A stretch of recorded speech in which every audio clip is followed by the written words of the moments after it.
Do what thou wilt shall be the whole of the law. This is David Shoemaker, and I'd like to welcome you to Living Thelema. The path of the great work begins with thorough self-knowledge. After all, how can we transform ourselves if we don't understand the raw material?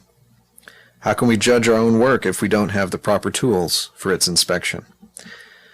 Accordingly, any tool that can aid us in self-knowledge is a worthy tool for the magician. And the psychological concepts and processes described by Carl Jung are one such set of tools. Today we're going to be focusing on one aspect of a system known as the Anima or Animus complex.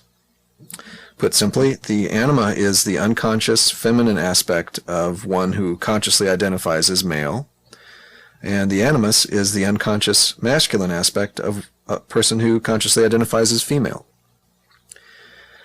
Now, before I go into more specifics on the Anima and Animus themselves, I want to show how this is an outgrowth of Jung's model as a whole. His model of the psyche is based on the principle of union of opposites, the principle that the striving to be whole and complete is hardwired into our psyche, and that includes a balancing between conscious and unconscious. So he felt that the striving for union with this contrasexual force in the unconscious was really an expression of the underlying drive towards intrapsychic balance and towards forging a link between conscious and unconscious. In many ways, it's like a hydraulic model of the psyche, really. The more you push down into the unconscious, the more you try to repress something, not think about it, not acknowledge it, there is an equal and opposite push back. So like a water-filled balloon, you push down, and the more pressure you exert, the more it tries to push back and out in other directions, and if you push too hard, it explodes. Accordingly, when the unconscious, according to the model, when the unconscious feels us pushing something down, it tries to send a message back. A balancing message. The impulse behind this message, according to Jung, is one of something that will balance what the unconscious is sensing going on in the conscious. So one way this happens is it sends a dream with a message that, if heeded, would be a balancing force. It doesn't mean the unconscious is always right, per se. It means there's a necessity to take into account the data that's coming both from the conscious sensory apparatus and so on, and from the unconscious. If we don't do this, if we indulge overly in repression and ignoring aspects of self, not acknowledging them, then we may be obsessed by the drives, the archetypes and the impulses that we're not acknowledging have to try harder and harder to get our attention. So the dreams might be nightmares, or we might find ourselves behaving in ways that seem very different than our conscious attitudes and values would lead us to try to behave in. So it's a recipe for bad news if we don't acknowledge and engage with the unconscious and listen to its message. If you want a magical application of this principle, as sort of in terms of magical Thelemic philosophy, I think you can find some interesting material related to the uniting of the higher and lower, the light and the dark, the conscious and unconscious, and the idea that this union is essential for health and wholeness. If we look in Liberzadi, for example, let me read you the passage that's relevant here in my view. I reveal unto you a great mystery. Ye stand between the abyss of height and the abyss of depth. In either awaits you a companion, and that companion is yourself. Ye can have no other companion. Many have arisen, being wise. They have said, seek out the glittering image in the place ever golden, and unite yourselves with it. Many have arisen, being foolish. They have said, stoop down into the darkly splendid world, and be wedded to that blind creature of the slime. I, who am beyond wisdom and folly, arise and say unto you, achieve both weddings. Unite yourselves with both. Beware, beware, I say, lest ye seek after the one and lose the other. My adepts stand upright, their head above the heavens, their feet below the hells. But since one is naturally attracted to the angel, another to the demon, let the first strengthen the lower link, and the last attach more firmly to the higher. Thus shall equilibrium become perfect. I will aid my disciples. As fast as they acquire this balanced power and joy, so faster will I push them. So, some passages to contemplate there in light of what we're talking about here. Another psychological example of this union of opposites and its effect in producing a more healthy and whole individual is the embracing of the shadow that we've touched on in previous segments. The shadow, of course, is anything unacknowledged in ourselves, and when we engage with that and own it, we grow from it. Now, let's turn to the more specific theory of the Anima Animus and look at some implications of that. The basic theory is that a person whose outward and conscious identification is primarily of one gender will have a less expressed, mostly unconscious aspect embodying the other gender's characteristics. Now, Jung described the Anima and Animus as being archetypes of the collective unconscious, existing independently of a person's individual experience. I like to think of this as with all archetypes, as the archetype is like a coat rack, and it has a certain shape, it has a certain form that's universal. But what we hang onto it, the specific coat that we hang onto it, is an outgrowth of our own personal experience. So the specific form the archetypes take in our lives will be somewhat dependent on our personal experience, but the archetype itself is something universal. Now, when you talk about Anima Animus in this way, I think there's a real danger of societal gender stereotypes coming into play. When we try to talk about universal, quote-unquote, masculine and feminine traits. And Jung himself likely fell into that trap based on the views of gender which were prevalent in his time. I guess we're all, to some extent, slaves of the current state of knowledge in terms of the human mind. Yet, I think if we take a step back from Jung's specific model, we can understand Anima Animus more flexibly as an expression of a fairly obvious fact. Whatever one's conscious gender identification may be, that is, whatever characteristics the individual feels express his or her gender identity, the complementary aspects with which he or she does not so much identify will embody an unexpressed and largely unexplored aspect of self, at least in the person who's not done much inner work yet. Now, Jung felt that the development of the Anima and Animus reflected specific successive levels of psychological growth for the man or woman. This is a controversial aspect of his theory as well, but just to be complete, I'm presenting it. For the man, these levels are said to reflect a deepening connection with emotion, intuition, and spirituality. That is, the more the man connects with the feminine aspect in his unconscious, the more he opens up a connection with emotion, intuition, and spirituality. For the woman, supposedly these levels of development show a maturing relationship to various forms of power, I guess would be one way of summarizing it. Here again, there's the obvious danger of falling into gender stereotypes, but the underlying theory may be useful to us as a way of understanding our deepening relationship with unexpressed aspects of self, generally. I think the reason that the Anima and Animus is so important to psychological self-exploration and growth is that the polarity of gender identity is an easily accessible and virtually universal experience in human life, conscious human life. We can identify fairly readily with a striving to actualize underdeveloped aspects of self via gender characteristics, whereas other areas of exploration may be harder to grasp at first. They'll be so alien-seeming as to be entirely unconscious. We are conscious of gender, however, and the traits that we associate with gender, any individual. So the Anima Animus is an easier handhold as we begin the exploration of unacknowledged and unexplored aspects of self. Because of this, because the Anima Animus is kind of the gateway to that further exploration, we can understand the Anima and Animus as an expression of the classical psychopomp, the guide to our own personal underworld, the unconscious. And thus it helps us to begin bridging the conscious and unconscious minds, and ultimately to aid in our path toward building the conscious link between the ego and the self, with a capital S, which is so important to wholeness and health. Listen to some prior segments on Kabbalistic psychology and such for a better understanding of ego and self. The corresponding principle of the ego-self axis, put in terms of the magical path, is the knowledge and conversation of the holy guardian angel. It is very important, very, very important to understand that I am not telling you that the HGA is the same thing as the Anima and Animus.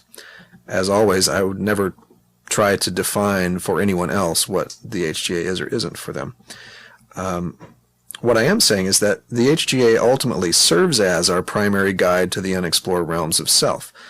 The HGA is intimately entwined with the very core of our being, and any influence it has upon the everyday ego brings vibrant insight into who we really are, the true will. In this way, the HGA serves many of the same functions as the Anima and Animus at a more advanced and exalted level. Once firmly established and stabilized, the knowledge and conversation is a direct and open channel to the unconscious in both its personal and collective manifestations. So the ultimate goal is one, but you can see almost the Anima Animus as an early manifestation of the influence of the HGA as that guide. As an aside, it's important here also to understand that the HGA may or may not be perceived as being of the opposite sex or of any defined sex at all. The experience of adepts varies widely in this regard. So what is the relationship between the Anima and Animus and the HGA exactly? And how do these tend to function in the unfolding path of the initiate? In one sense, we can see the Anima and Animus as residing in Yesod. That is the level of the nefesh. The guide to the unconscious initially is those initial intuitive and symbolic breadcrumbs that are in fact foreshadowed elements of the eventual conscious communion with the HGA after knowledge and conversation.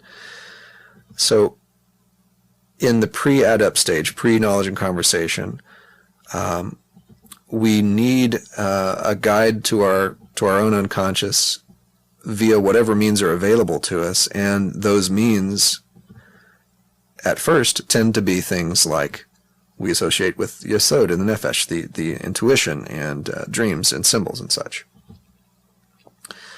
The vision of the HGA, attributed to Malkuth, awakens us to the spiritual reality behind the veil of nature, and most importantly, the veil which has blinded us to our own spiritual reality beneath the opaque shell of body and personality we emphasize so much in mundane life. At Yesod, we begin to get instruction from the HGA as to the nature of this spiritual reality, veiled in the language of symbols, dreams, astral experiences, and intuition. In this place, the Anima and Animus is, I think in a very full sense, our guide to further attainment. Jung felt that the Anima and Animus would appear in dreams as a guide or a friend, and in fact we have some literary and mythological reference points for this as well. Consider the poet Virgil guiding Dante through the underworld in the Inferno, or the role of the god Hermes as the so-called messenger of the gods, one who bridges the human and divine worlds, another metaphor for conscious and unconscious realms. Notably, I should add, Hermes is often depicted as androgynous, a further connection with the contrasexual nature of the Anima and Animus. Now, let's set the theory aside here and talk a little bit about implications in practical life. One of the most common ways in which the Anima and Animus is visible and potent in our daily lives is through projection onto our love partners, whether actual or merely desired. That is, whether we possess the person as a partner or we just really wish we did. The yearning for the other person, the sense that somehow they complete us or heal us, that they have something we need, the intensity of our desire to possess them, all of these are often symptoms of an Anima or Animus projection. The other person symbolizes an unexpressed aspect of self. And if we're not sufficiently aware of this perceived deficit in ourselves, the intensity of our desire for them will generally be directly proportional to our level of blindness to this perception. Now, Anima and Animus projections inevitably lead to disappointment because, of course, the object of our desire, who is a mere human, can never live up to the expectation of perfect divine love that we are holding in our minds as we project the Anima and Animus onto them. Something in us that is perceived as being so exalted, so other, so mystical, so divine, so needed, is going to be way too much for another human to bear. And I think everyone can stand to take stock of the expectations that they have of their partners and kind of reel those in a little bit to recognize that some of what we want we've already got. And if we can acknowledge that we already have it, maybe we can actually engage with the real person who's in front of us.